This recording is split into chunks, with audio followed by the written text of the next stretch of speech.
आया हूँ regarding counselling. बहुत सारे बच्चे हैं जिनके मार्क्स बहुत अच्छे हैं। सबसे पहले मैं गवर्नमेंट कॉलेज पर बोलूंगा, इसके बाद मैं बोलूंगा प्राइवेट कॉलेजेस के बारे में। Government MBBS, BMS, BHMS, BDS, और इसके साथ साथ private MBBS, private BMS, BHMS, और इसके साथ साथ प्राइवेट बीएचएमएस। काउंसलिंग के दौरान एक आप बहुत बड़ी मिस्टेक कर रहे हैं जो कि कई बच्चों ने कर दी है, जिनकी फर्स्ट काउंसलिंग बर्बाद हो चुकी है। अच्छे नंबर होने के बाद भी, या अगर हम प्राइवेट कॉलेज की बात करें, प्राइवेट कॉलेज लेने के लिए, या गवर्नमेंट कॉलेज होने के बाद भी कि गवर्नमेंट के लिए आप एलिजिबल हैं लेकिन आप कॉलेज से बाहर हो जाते हैं, आपको कॉलेज अलॉट नहीं होता काउंसलिंग के दौरान। हम बहुत सारी मिस्टेक्स करते हैं काउंसलिंग के दौरान, क्योंकि काउंसलिंग के दौरान भाई लंबे लंबे पेजेस होते हैं। काउंसलिंग के रिगार्डिंग जो इंस्ट्रक्शंस होते हैं वो आप कायदे से पढ़ते नहीं, अल्टीमेटली आप बहुत सारी मिस्टेक्स कर देते हैं। तो मैं सबसे पहले आपको इस बात पर नोटिस कराना चाहूंगा, इस बात को आगाह कराना चाहूंगा, जो आप सबसे बड़ी मिस्टेक करते हैं काउंसलिंग में। इसलिए मैं आगाह कर रहा हूँ क्योंकि आपका पूरा साल बर्बाद हो जाता है आपकी एक छोटी मिस्टेक की वजह से। मिस्टेक आप कहाँ करते हैं? जो बच्चे नेक्स्ट ईयर काउंसलिंग कराएंगे वो भी इस बात का ध्यान रखें, जो इस ईयर कराएंगे वो तो रखें ही रखें। देखो, मिस्टेक ये हो जाती है कि जो कॉलेजेस आपको नहीं मिल सकते हैं, जैसे कॉलेजेस के भी ग्रेड्स होते हैं, grade A, grade B college, grade C college, grade D college, फिर डीम्ड यूनिवर्सिटी अलग होती है, ऑटोनॉमस कॉलेज अलग होते हैं। तो कॉलेजेस का इसकी सही जानकारी नहीं होने की वजह से आप जब काउंसलिंग कराते हैं, जब आप कैफे से कराते हैं या किसी से कराते हैं, आप किसी भी रैंडम किसी भी बंदे से कॉलेज पूछ लेते हैं, भैया कॉलेज बता दो। भाई, तो कॉलेज को जो सबसे पहले देखा जाता है, उसे प्रॉपर उसकी चेकिंग की जाती है किस ग्रेड का कॉलेज है। अर्थात ग्रेड ए कॉलेज अलग होता है, ग्रेड बी अलग होता है, ग्रेड सी अलग होता है, ग्रेड डी अलग होता है। ठीक है, तो सबसे पहले कॉलेज के बारे में सही से जानिए। जैसे एक बच्चा था, उसके नंबर अभी आए, उसके मार्क्स आए 670। ठीक है, 670 जो कि कट ऑफ था 654, लेकिन उसे कोई भी कॉलेज नहीं अलॉट हुआ।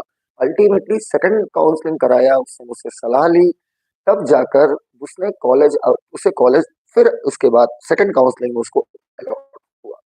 फर्स्ट काउंसलिंग उसकी बर्बाद हो गई, उसने मुझसे सलाह नहीं ली, सजेशंस नहीं लिया, अपनी मर्जी से कॉलेज डाल दिया। तो कॉल अपने मार्क्स के हिसाब से, अपनी खास तौर से रैंक के हिसाब से, मार्क्स के हिसाब से कॉलेज मत देखिएगा। मार्क्स तो फ्लक्चुएट करते हैं, अपनी रैंक के हिसाब से कॉलेजेस को चूज कीजिए, तभी आपको कॉलेज मिलेंगे। मान लीजिए अगर आपके आपके मार्क्स जो हैं 700 मार्क्स हैं, और लेकिन आपने कॉलेजेस सही चूज नहीं किए, तो अल्टीमेटली आप ये 700 मार्क्स होने पर भी आप नीट से बाहर हो जाएंगे, आप काउंसलिंग से बाहर हो जाएंगे, आपके मार्क्स की कोई वैल्यू नहीं होगी। फिर आपको प्रिपरेशन करना पड़ेगा, फिर आपको नीट देना पड़ेगा, फिर आपको काउंसलिंग करानी पड़ेगी, अल्टीमेटली आपका एक साल बर्बाद हो जाएगा। तो कैसे कॉलेजेस को बेटर चूज करना हो, किसी प्रोफेशनल की मदद लीजिए, या खुद ही आप एनालाइज कर लीजिए कि कौन सा कॉलेज किस ग्रेड में आता है। डिपेंड करता है, बहुत सारे फैक्टर्स होते हैं जिन्हें हमें कंसीडर करना पड़ता है। इसके लिए ऑनलाइन बहुत कुछ अवेलेबल है। हाँ, स्पेशली यूट्यूब के भरोसे कभी काउंसलिंग मत कराइएगा, ध्यान रखिएगा इस बात को। यूट्यूब में कोई भी आकर कुछ भी बड़बड़ा के चला जाता है, भाई फ्री का वीडियो होता है, कोई भी बनाए कुछ भी बोल दे। ठीक है, यूट्यूब की वजह से बहुत सारे गलत वीडियोस पड़े हैं, जिसकी वजह से आपकी काउंसलिंग खराब हो जा रही है, और बहुत सारे बच्चे कॉलेजेस से वंचित रह जा रहे हैं, उन्हें कॉलेज नहीं मिल पा रहा है। तो कॉलेजेस सेलेक्ट करते हुए इस बात का खासा ध्यान रखें कि जब आप कॉलेजेस को चूज करें, अपनी रैंक को देखिए कि उस रैंक पर कौन कौन से कॉलेजेस आपको अलॉट हो सकते हैं। क्लियर? और बहुत सारे क्राइटेरिया होते हैं कॉलेज को चूज करने के लिए, क्योंकि कई बार क्या होता है कि आपने क्या किया, आपने ग्रेड ए के कॉलेजेस पहले डाल दिए, ग्रेड बी के कॉलेजेस बाद में डाल दिए।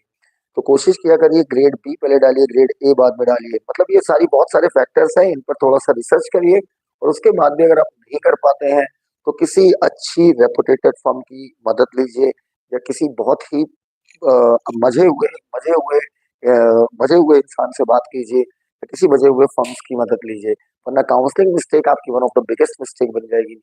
क्लियर? और अगर आप ये खुद कर सकते हैं तो बिल्कुल खुद करिए। तो ये मेरा आपको सजेशंस था, एक छोटी सी वीडियो में।